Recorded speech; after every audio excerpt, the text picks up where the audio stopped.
Right to education. Education plays a significant role in the development of an individual and making him a well-informed citizen. It is the education which makes an individual self-sufficient, helps to overpower the social evils and contribute towards the growth of society and nation as a whole. Over the years, the demand for the education in our country has grown by leaps and bounds.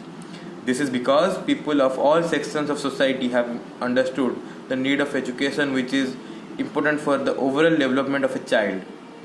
In India, education falls under the jurisdiction of both the union and state governments.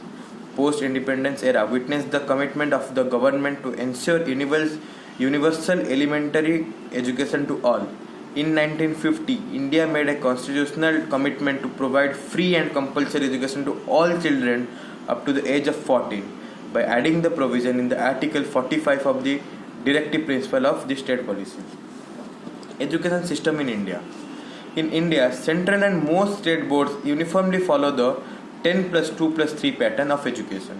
In this pattern, study of 10 years is done in school and 2 years in schools or junior colleges, and then 3 years of graduation for bachelor's degree in college.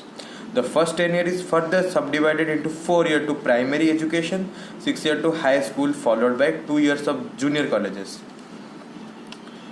Most of the state government have their own board of education. However, there are two boards, namely CBSE and CISCE, which are prevalent all over India. The new education policy 2020 has proposed new curricular and pedagogical structure with 5 plus 3 plus 3 plus 4 design covering the children in the age group 3 to 18 years. Article 21A and Right to Education Act. It was the Constitution Act 2002 which inserted Article 21A in the Constitution of India to provide free and compulsory education to all children in the age group of 6 to 14 years as a fundamental right in such a manner as the state may by law determine. The Right of Children to Free and Compulsory Education (RTE) Act was enacted on 4th August 2009. It represents the consequential legislation envisaged under the Article 21A, means that every child has the right to full-time elementary education of satisfactory and equitable quality in formal schools which satisfies certain essential norms and standards. The title of RTE Act incorporates the word free and compulsory. Free education means that no child studying in government-run schools shall be liable to pay any kind of fee, charges or expenses which may prevent him or her from pursuing and completing elementary education. Compulsory education casts an obligation on the appropriate government and local authorities to provide and ensure admission, attendance and completion of elementary education by all children. With this, India moved forward to the right-based framework that cast a legal obligation on the central and state government to implement this fundamental child right as enshrined in the Article 21A of the Constitution in accordance with the provision of the RTE Act. Silent features of Right to Education Act. Some of the silent features of Right to Education Act 2009 are mentioned below. Free and compulsory education to all children of India in the age group of 6 to 14. However, the new Education Policy 2020 has recommended the free and compulsory education for all children in the age group of 3 to 18 years. The second point, the provision of non-detention was incorporated in the RTE Act. Under it, no child shall be held back, expelled or required to pass a board examination until the completion of elementary education.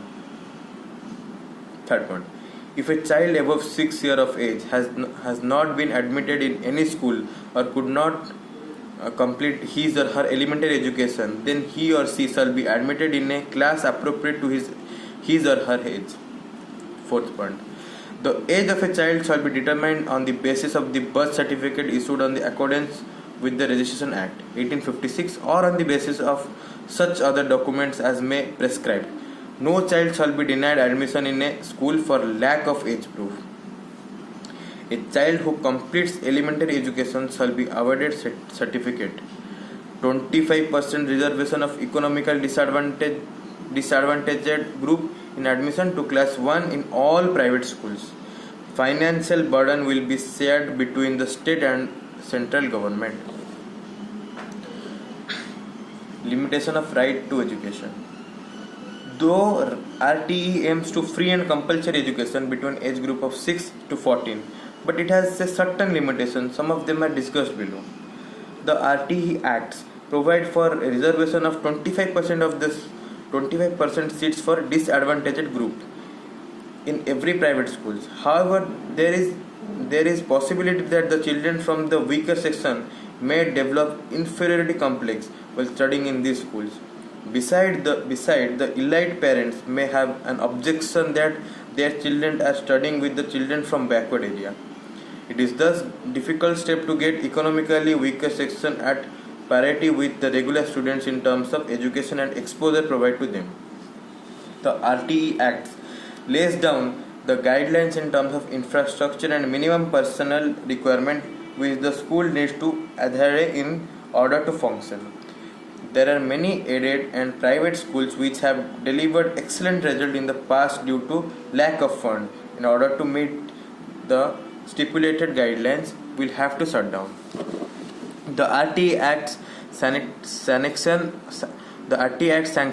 the government schools as the most secure one in the term of education and infrastructure. The RTE also prohibit all unrecognized schools from taking donation, capitalization, fees, and no interview of parents and child. The public opinion about these schools tends to differ. Most of these schools are overcrowded, impart poor standards of education, and lacks in basic facilities like drinking water and sanitation. It is the unrecognized school which fills the gap created by the government schools counterparts. The RTE Act focuses on the infrastructural development in comparison to the teaching standards. In fact, the education in the village is vested in the hands of a para teachers or contract teachers. Shockingly, the qualification of para teachers is barely higher secondary or senior secondary. Also, the government fails to take into consideration the pre-primary, secondary and higher secondary education without which the whole purpose of RTE is defined.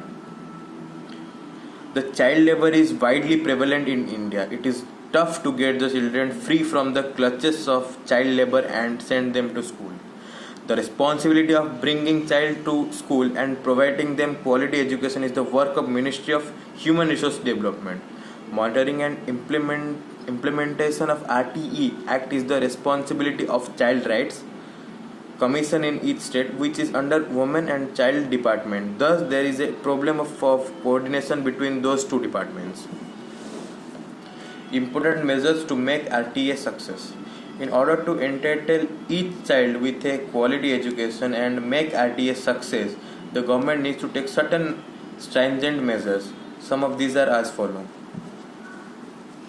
The government needs to assure that each state prepares a set of rules for all implementation of the right to education with the active participation of all stakeholders. Second point. The states need to be ponder upon expanding the age limit and include more age groups under the ages of RTE. Third point. The government need to address the problem of shortage of well-qualified teachers. Fourth point. The education department should be given judicial power for the effective implementation of RTE. Fifth point.